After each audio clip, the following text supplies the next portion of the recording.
Hey everybody, welcome to Ticket Stubs and Popcorn. I'm Peter. And I'm Frank. How's it going? Is it okay? Good. All right, who are we talking about?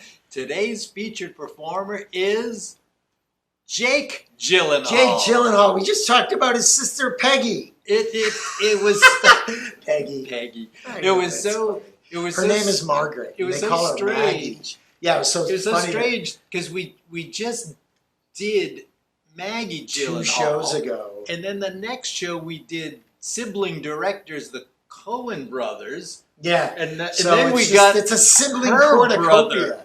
brother. We started laughing at the end. We almost wanted to say why we were like, it was so weird for us. Since we seem to be doing sibling month here at the show, so shout out to my siblings, Lisa and Sharon. Hi. And my siblings, Go ahead.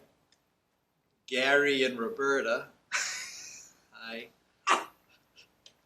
Are you gonna laugh at my brother Gary and my sister Roberta? We're doing a whole sibling thing. So Okay. anyway, so I got a question. You didn't even know that Stinky's real name was Gary. You know what, I didn't. And it's not. I didn't. But I honestly, you know what? I would have to really think. Yeah. Well, we won't do that now. Yeah. Wow, seriously, I don't think I know your brother's real name. I've known you for 20-something years. Yeah. Wow, weird. All right. I don't think my So mother anyway. knows his real name. That's beside the point. So anyway, so I got a question for you. It's an interesting Sure. discussion point we could have. When you see that like a big name director Big name director. has a movie that gets announced, it's like, or even a big name actor, sometimes they've got a big movie that goes directly to streaming. Do you feel that cheapens it, or has streaming gotten to a point where it's prestigious enough that I mean, Sometimes Netflix it's just the only movies, viable. I mean, Netflix I got you. and Amazon I know Prime what and you. all those. I think I. you know. Yeah, I get what you. So I wonder if you think that does that for you. So sort of brings it down.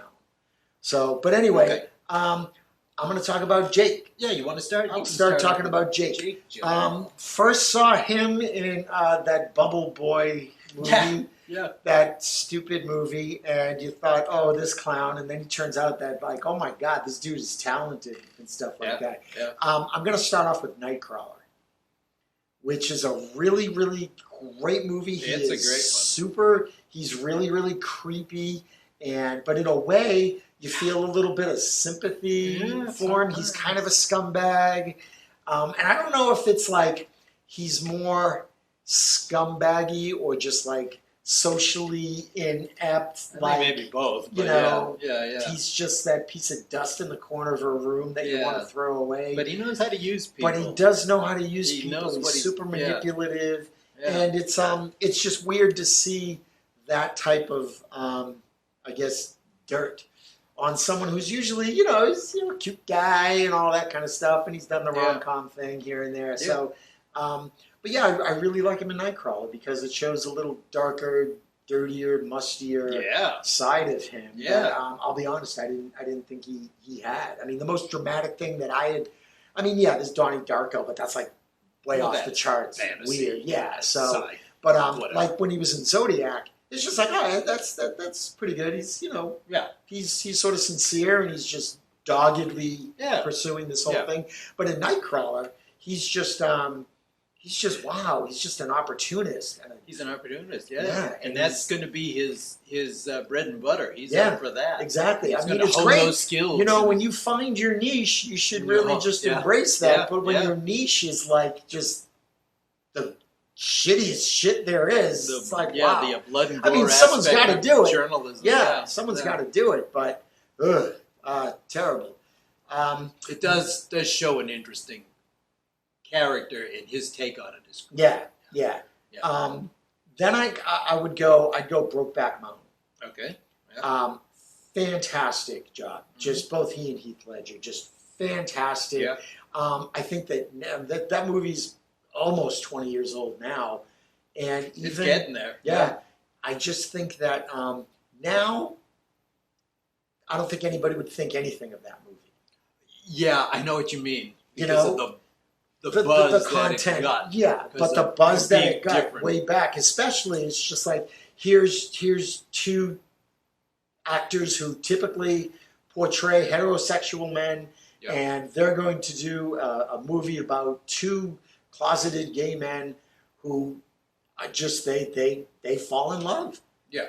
And it's they both have wives, and they find each other. And there was so much at the time that was almost controversial about it. It's just like, oh wow, we don't need this movie. I mean, I remember I worked at a movie theater at the time, and it was used to work at a movie theater. I did used to work at a movie theater, and some people were just like, oh god, disgusting. They were just like, you had folks who were not into this movie at all, and but now I think nobody would think twice about that. Yeah, movie. I don't think so. But the performances in it were fantastic, and they were real and very, very genuine. And he did a fantastic job. And relatively early in his career, again, kind of in the same way that his sister doing Secretary, being a very young actor at the time, and taking chances. Yeah, and I think that totally paid off. So. Yep. My next one for him is this little tiny bit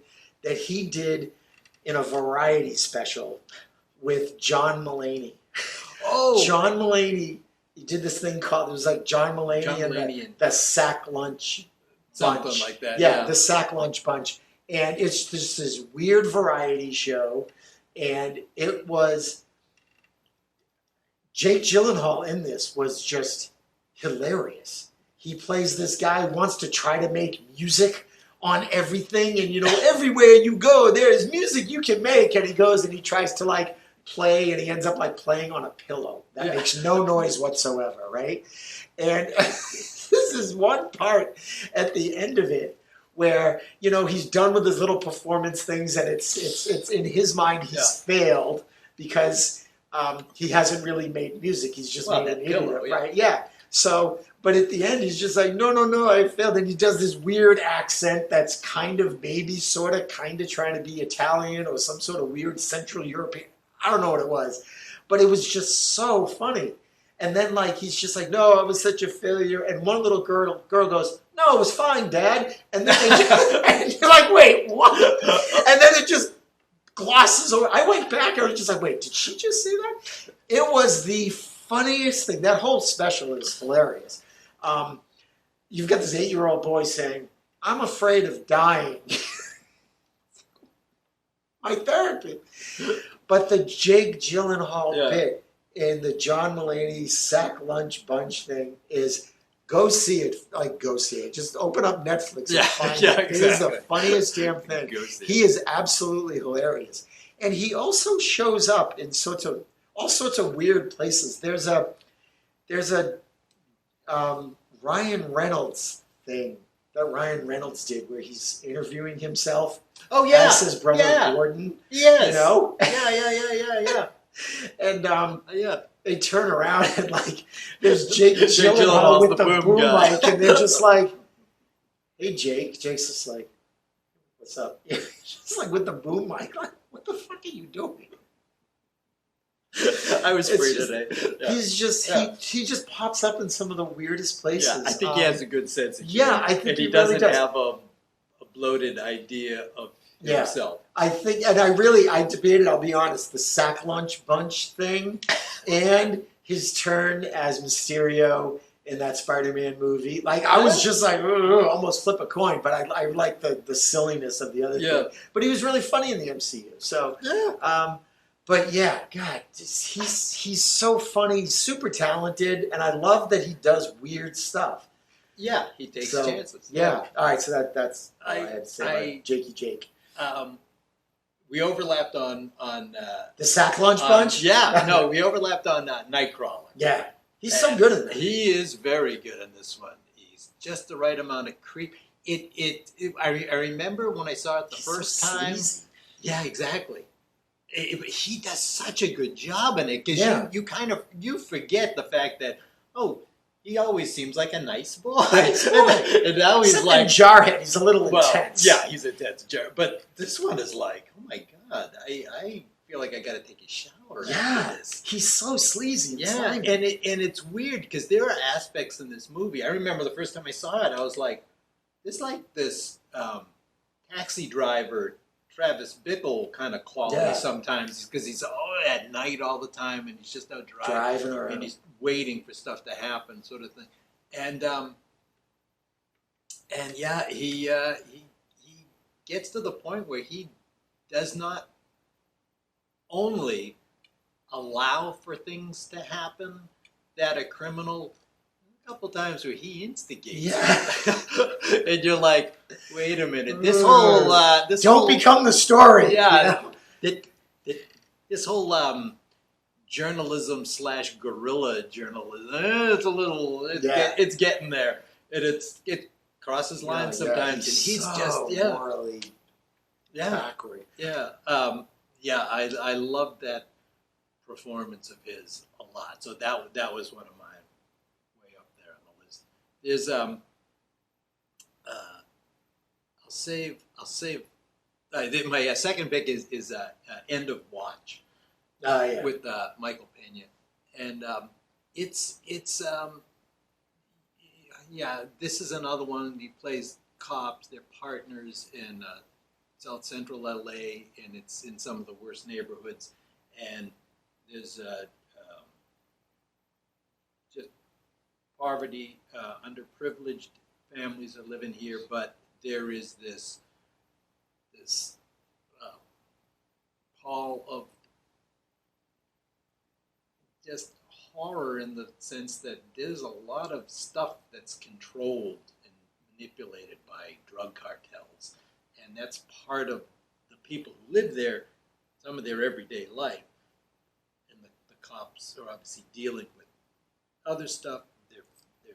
Still trying to be friends and protect the community, but they start bumping into other stuff that's bigger and broader than just their neighborhood and the families that they try to help. What I love about this movie is there's a lot of violence.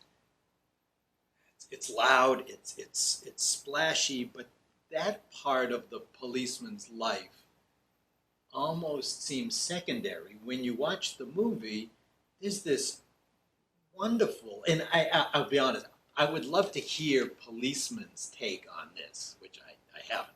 Yeah. But I would love to take it because it really is a wonderful partner, normal life when they're in the station house, but in particular inside the cop car when they're driving together. Yeah. Just this regular like best friends, brothers. They just like the way they talk, the way they joke, the way they just think about life, and then all of a sudden it'll stop because something comes over the radio. They got to stop. Oh, go. And I just love it because he's able to like just kind of turn it on, turn it off, which I guess you have to as a policeman. You're talking with your friend, and all of a sudden, you got your partner's back. He's got your back, and you're there. You're like knee deep into something right away. Yeah. And I just love it. And then there's another little angle to it where he's going to school, so he's carrying around his camera as part of a project for his class. So he's carrying around a camera sometimes as the stuff is unfolding to everyday life. You're like, problem comes, and he's there with the camera too, and that's kind of interesting. That like adds to like the whole movie making process. It's a good. Is the movie great? I don't know if the movie's great, but his acting. It's a B- Training Day. Yeah. It's not the same, but I just love the fact. Unlike the other relationship we see in Training Day, they've got a very healthy, wonderful buddy relationship. And with their, one has a wife, one has a, I guess they both get married by the end of them. So like their girlfriends and their wives, they're like, it's just a family. And it's a wonderful spin because you just kind of see him. He's like, he does his job on the ring, but he's able to like be a best friend. And there's like a lot of heart behind the explosions and the gunfire and all that stuff. So I love him a lot in that one. the third one is an interesting one.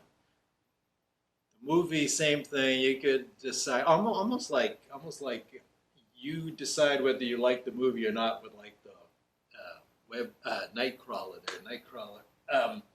It's you may not like the movie. His performance in Nocturnal Animals is very good, and this is one of those. It's tough to like this movie. Yeah.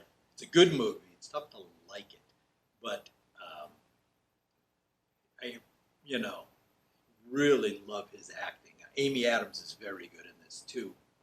It didn't make my top 3 when we did Amy Adams, but it's up there. This one there, he kind of plays 2 roles. He's like a writer, and then as his ex-wife imagines the story that she's reading, she puts him into the role of the husband and the thing. And it's like it's a fictional story within the movie, and she's adding with it's only from her point of view, which we don't know, Right. because it's just her point of view. But he feels like he's been hurt and he's been cheated. He dedicates the book to her, so she's reading this thing. They've been long separated. She's done him wrong in a couple of ways, and was very hurt. And this is almost a revenge story by I can produce a good story, and if it scares the shit out of you and makes you feel crappy about yourself, even better. And he's good in it. He's very good. Yeah. Michael Shannon is excellent in this movie too. Michael Shannon is so scary. He is. Anyway, So cool. All right. Yeah, those are my 3. Some of those aren't very warm and up. Yeah. No. But hey, that's the work. He's great. He's great at what he does. Yeah. And I look forward to we just did, like I said, 2 episodes ago, Sister Maggie. I look forward to work from both of them in the future. Yeah. It's really good. So the question: do you think that streaming, or like a big name director puts out a movie, but it's like it goes straight to streaming or something like that, do you think that diminishes it now, or has streaming gotten to a point where not so much? I just remember when I saw that The Irishman, Scorsese movie, it goes to Netflix. I was just like, oh, really? Like, it's that. I mean, it's just that. Remember, like in the days when you'd see like a made-for-TV movie, there was like that hierarchy. There's movies, there's television, there's TV's attempts to make a movie. Then there's TV movie of the week kind of thing, you know. Yeah. But now, I mean, like even my perception, even my perception of it has changed personally, because I think that there's a lot of great stuff. Lifeline. I know now. Yeah, exactly. I've only been in the movie theater once. I've been in the movie theater once also. And the next movie that might get me in there, I'm not even sure. Almost. Yeah. So, I was just wondering if you thought that something going to streaming first. I think now, maybe because of our ages, like if you were young, I don't think you would even know. You would just assume that's the way it's got to be, and it's always been, and it's going to be.